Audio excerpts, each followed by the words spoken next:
A big thank you to Helen, who is one of my Patreon members, who's provided the suggestion today for this month's Q&A video. Now today we're going to be talking about how to avoid and sort out those tide marks around masked off areas. Tide marks very often occur when you're using too much paint on the paper and you've got your board at a bit of an angle. So therefore the paint sort of runs down the paper and collects on the top of that masking fluid. And because there's a concentration of paint there, you find that the pigments in the paint will dry that much deeper in colour, and so creating a darker edge. In other words, you don't want a thin line of masking fluid. I tend to go something like about 1/4 of an inch, because at least then you can overlap part of that masking fluid, not all the way across it of course, just with your watercolour paint.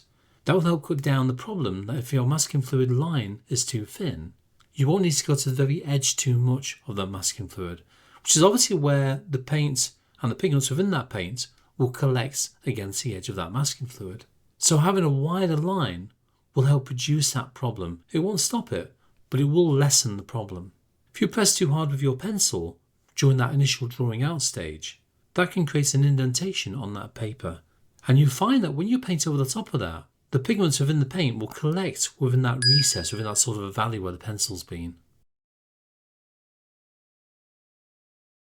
Now, how to minimise that tide mark? The first thing I would recommend is to work on a flat surface.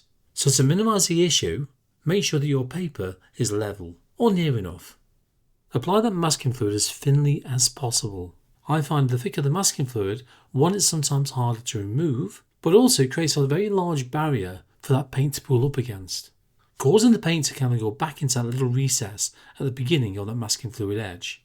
Now some masking fluids you can water down a little bit, and by doing so it will enable that masking fluid to spread that little bit more.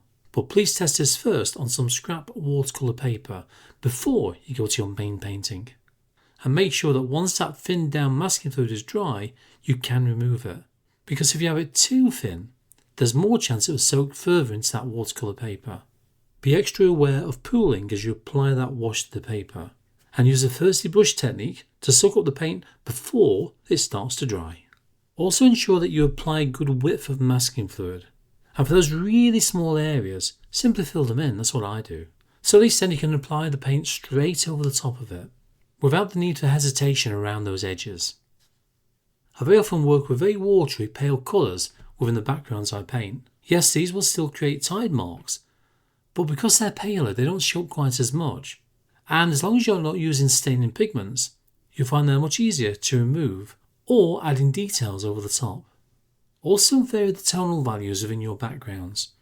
So in other words, change the colours a little bit, change the strength of those colours. Don't make it all too much the same. Yes, it's nice to have variegated or flat washes, but by having something like a mottled effect background, you'll find that these tide marks are not always quite as obvious. Just vary those colours.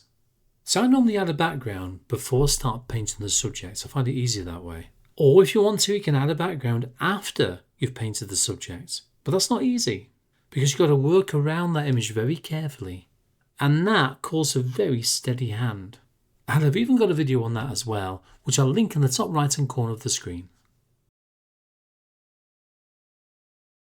Now when your background's nice and dry, and you've removed that masking fluid, so now you've just got the clear part of the image, I find the easiest way to remove that tide mark is the use of a size 00 brush, so very fine, and a clean piece of kitchen roll as well. And all I do is wet the brush first of all, take most of the water off that brush, and use tiny circle motions with this damp clean brush just on that very edge.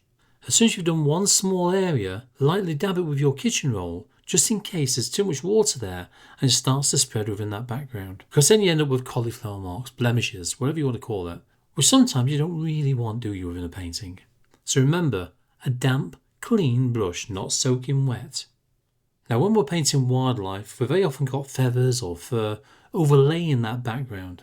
Lift off the harsh edge first of all, give it a quick dry, and then you can add your fur or feather details over the top of that, which will then break up the outline that little bit more.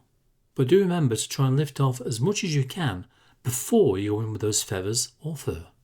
Now if you do have a watercolour question for a future monthly Q&A video, head over to Patreon, leave me a comment on the Q&A post, especially if you want another video on how to apply backgrounds. Why not head to the one in the top right hand corner of the screen? I'll see you there.